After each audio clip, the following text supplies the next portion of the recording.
This video will show you how to get started with the Blackboard ePortfolio system. ePortfolios are a way for you to represent yourself online that include a collection of artifacts neatly displayed and organized to share with others. The ePortfolio showcases your skills, knowledge, and achievements.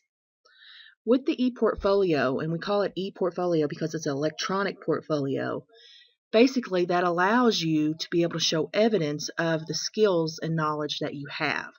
I know that with the ePortfolios, it makes it easier to share with your potential employers. So you're going to be able to showcase what you can do, and you'll be able to share it at a faster rate than when you're mailing like a resume to a potential employer. So why have a portfolio? I've listed some things here of why you would want to have a portfolio. First is the opportunity to showcase yourself and your talents. It's a place where you can collect and save your coursework as a record of your skills, knowledge, and achievements. It's also a tool that allows you to create a digital resume. And again, like I said earlier, it would make it easy and faster for you to share with others. It is a portal that helps connect educational goals with your personal experience. It can be a resource you can use to share with potential and future employers, your instructors, in case you're having to do something, related to, documenting your skills, such as a employability class such as this one. Also with colleges, if you're planning on transferring or you're trying to get into different colleges, it's a way that you can use and show that you have potential to be successful in whatever program you might be applying for.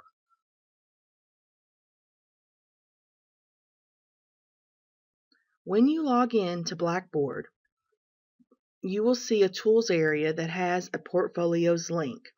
This is one way that you can access the portfolio without having to go into the class. You can also access it from your class. If you click to go into your class shell, you will see on the left-hand side in the menu a link for Portfolio's homepage. This is also a link that will take you to your area where you can begin to build and create and develop your portfolio.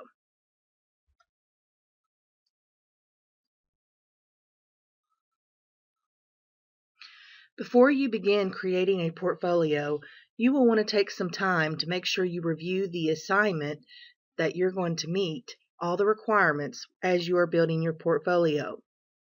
You want to think about the point you want to make and the story you want to tell about yourself when you're creating your portfolio. You want to create an outline that points out the highlights of what you plan to put into your portfolio. Make sure that each point has sufficient supporting materials and is presented in a clear and concise manner. You also want to make sure that you use artifacts, and this allows you to add content to your personal portfolio. And this can be prior projects that you worked on, papers, reports, anything that documents the knowledge and skills that you have.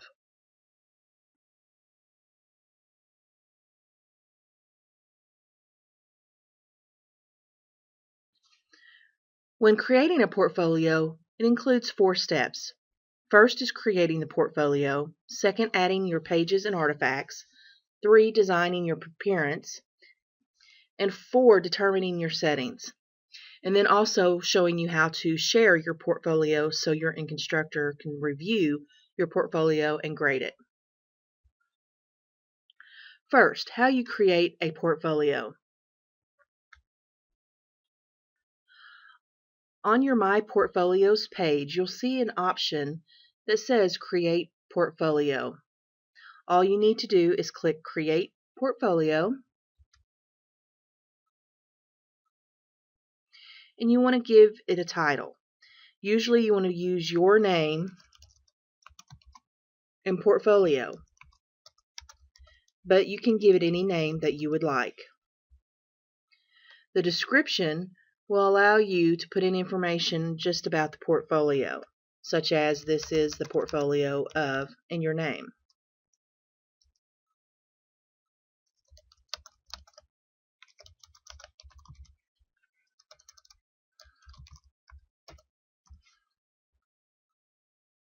And you see that there's already a check for making it available, and comments are private. And those are just default options that I recommend that you leave. And then you'll click Submit.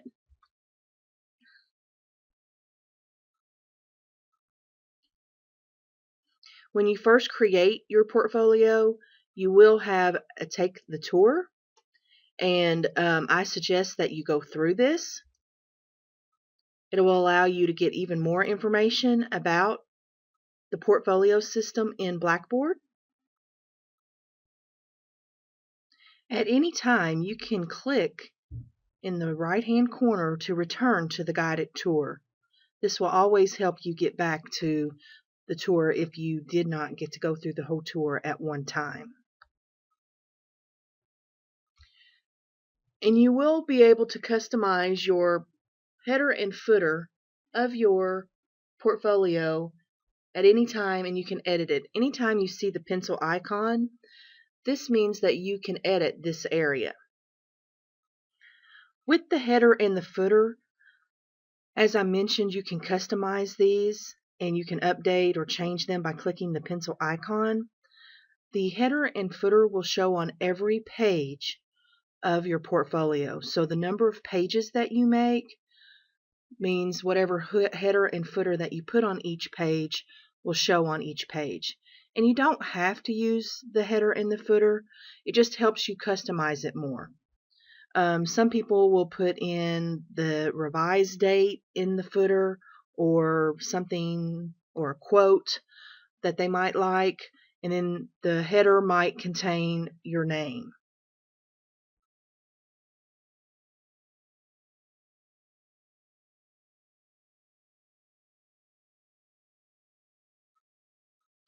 In your portfolio, you can add several pages. The way that you do that is by clicking the plus key or icon at the top of your pages area, which will allow you to add pages. For your assignment, you're to have different sections, and it's recommended that you put these sections on different pages, such as your welcome, your goals, your resume, your references, an about me, examples, courses and skills, your interest, and your contact information. And I'm going to go through and show you how you add each one of these. Again, you already have one page and it is already displaying. And again, if you click the pencil icon, it allows you to update the name so you don't have page 1 as the name. So if you click the pencil icon, you can change the name to Welcome. And again, you can call these titles anything that you would like, as long as it's representative of what you're putting on that page. And don't worry about the section just yet. I'll talk about that in a few minutes. You want to get all your pages established first, so we'll click Add Page again.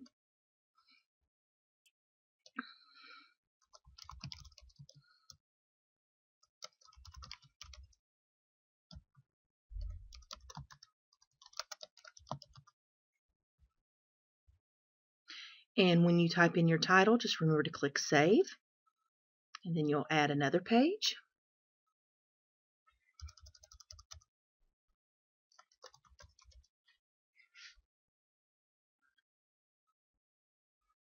And you'll continue to do this for each of those sections.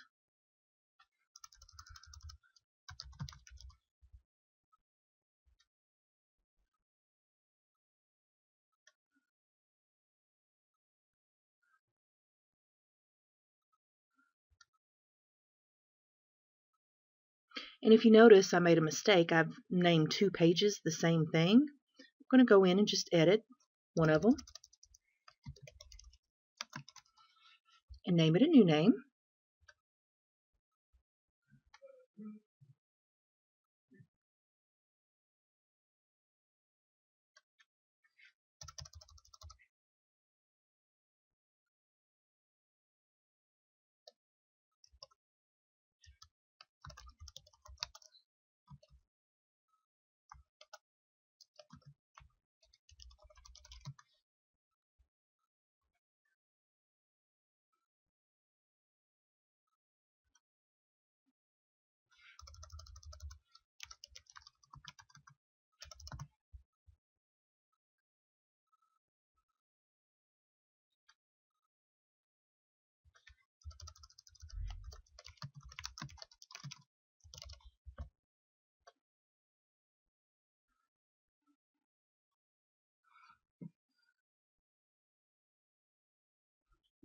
And the good thing about these pages is that you can put them in different order by using the little icons to the left of the heading.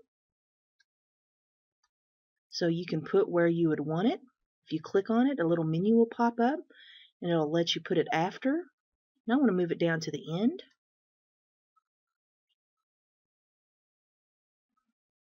Then I think I want to add a section about references.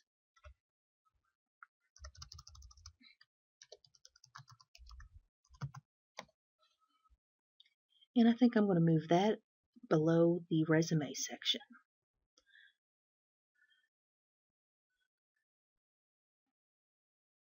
And some people might think the contact information and about me is the same, and you might even want to combine those.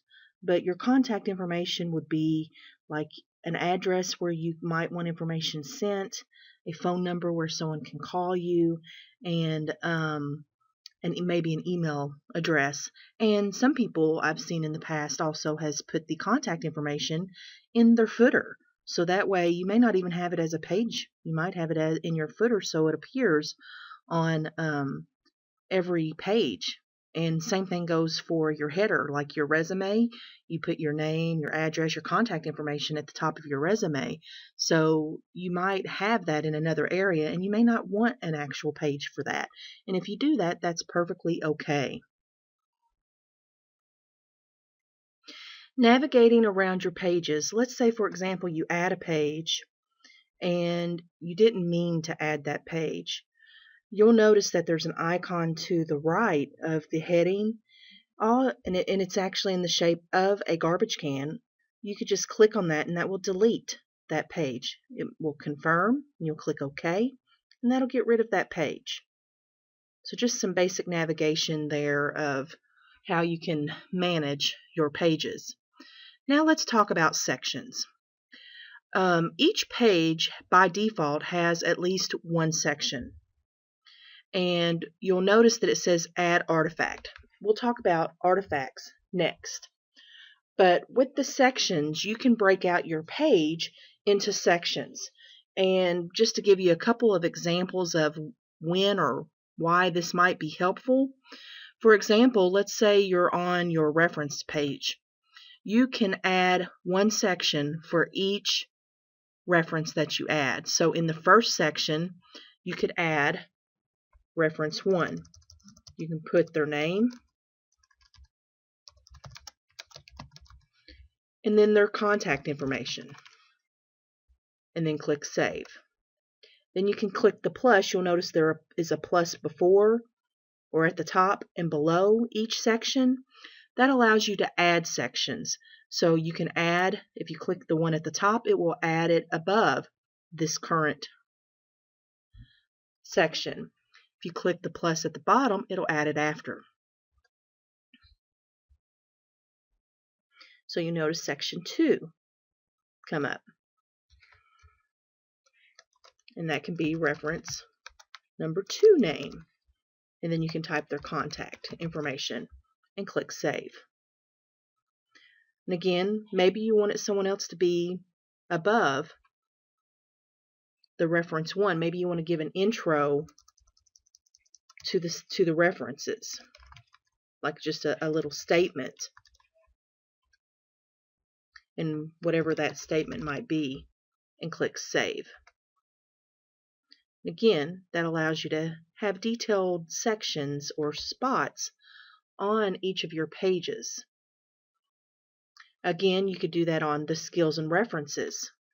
For example, each project or paper that you add, you would want it to have its own section. So you could add the artifact, you could give information about the artifact, and you can give the name to the artifact. And then you can add as many of those that you have done or that you would like to add to your portfolio pages.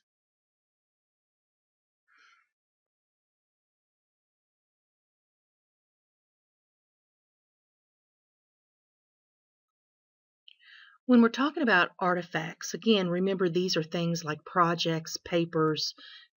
If you're an art student, it might be a drawing, could be a video, whatever it might be.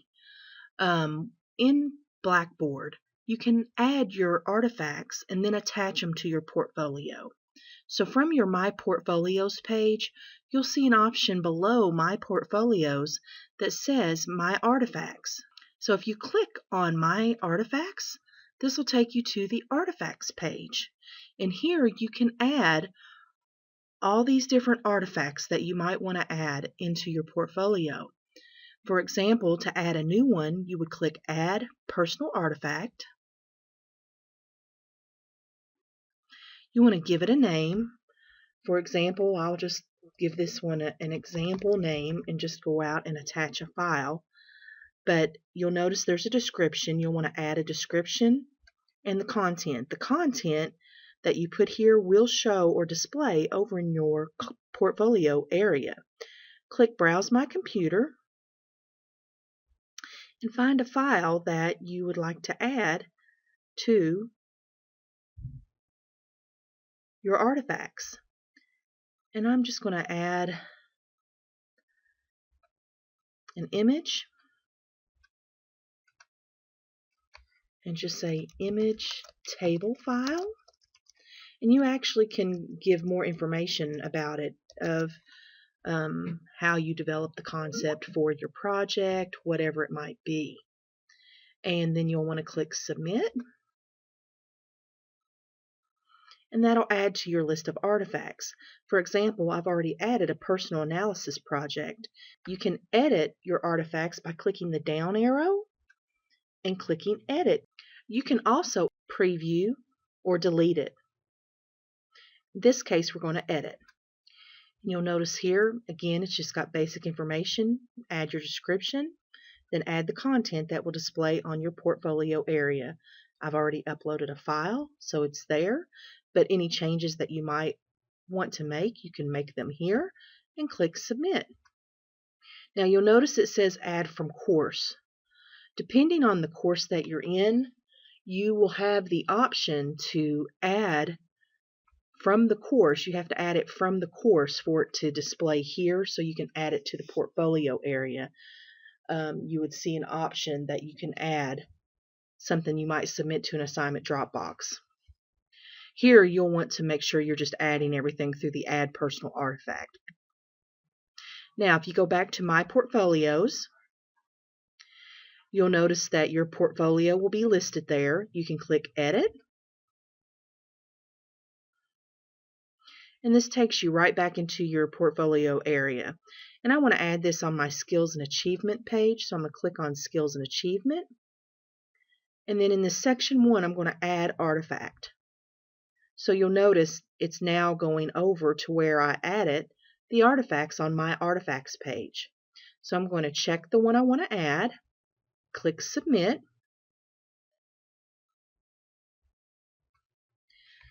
I am going to change the section name.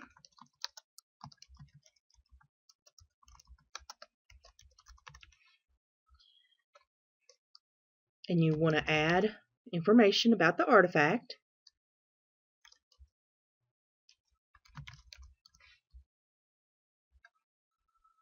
And click Submit. And you've added that. And again, to add your next one, you can click the plus button to add a section below that one. And then I'm going to do the same thing. I'm going to add another artifact, which is the example that we added. Click Submit. And again, just give a title for that section, and then add any info about that particular artifact and click Save.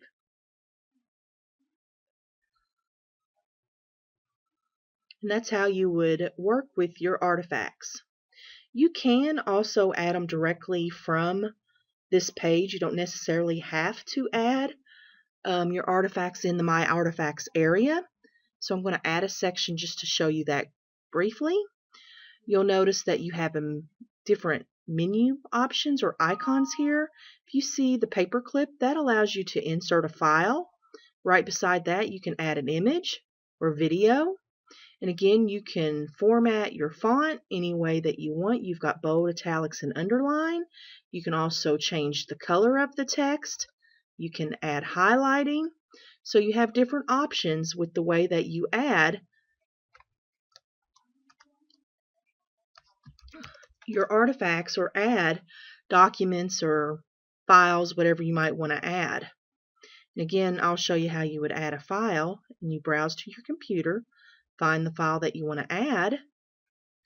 And I'm just going to pick up another file. You can add alt text. Alt text, what that does is add a title to your image file. So I am going to add that up, and that is used for those who may have disabilities, and it allows them to have, for example, a screen reader to read that alt text of what you're putting in if you're going to be sharing that with someone who might have a disability. And again, I can add any text that I want here about the artifact. I can highlight my text, bold it. I can change the color of it. And if I want to highlight it, I can do that as well.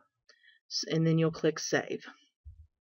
So there's all different ways that you can format the information that you put onto your portfolio. You want to make sure that you have completed all your sections and your pages. Don't leave page 1, page 2, or section 1 or section 2 as the name of those areas. Remember, you can click the pencil to edit that.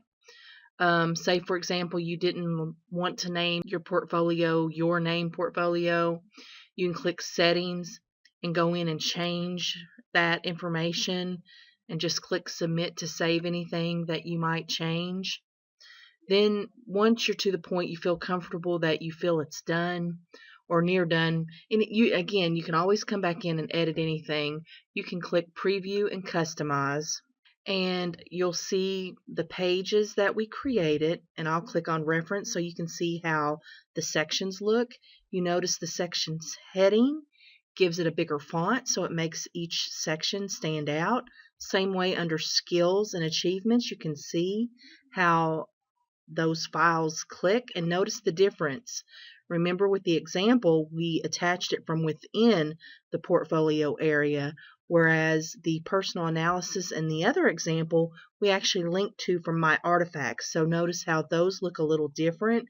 We did play with the little font there with the size, the color and highlights, so you kind of see that. And again, you can click on your links to make sure that they are opening. Again, like I said, it does give you the information. Anything that you put in the content area will show here.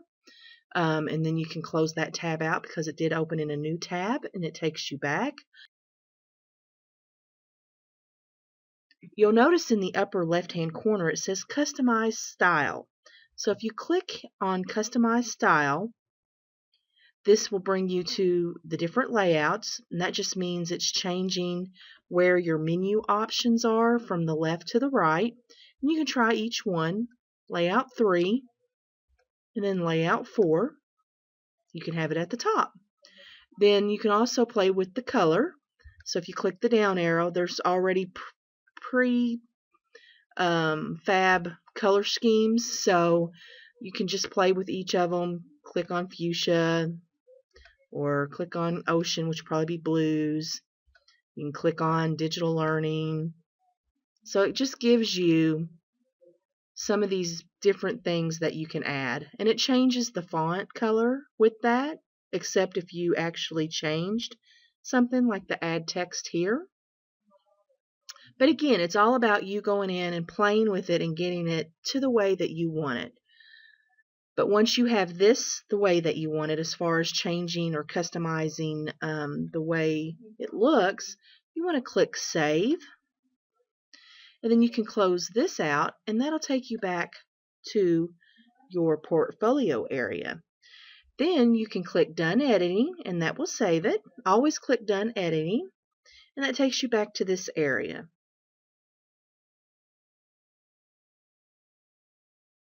Now you're ready to share. So if you're going to share the portfolio with someone, you want to click More, and you'll notice a down arrow. One of those happens to be Share. You can also download your portfolio to your own computer, but if you're going to have to share it with the instructor, it's best that you use the Share option. So if you click Share, you'll have a couple options of the way that you share it. So if you click Share with a snapshot with, and you click that, a down arrow will appear. And you can click Users, External Users, Courses, Organizations, Institutional Roles, and Users. If you click Users, you have to have the username of who you're going to share that with. And if it's your instructor, you just need to ask your instructor, or the instructor may have it listed in the Meet My Instructor area, that you can go out and get the username, and then click Submit, and that will send that to your instructor. And that's how you would want to share that with your instructor.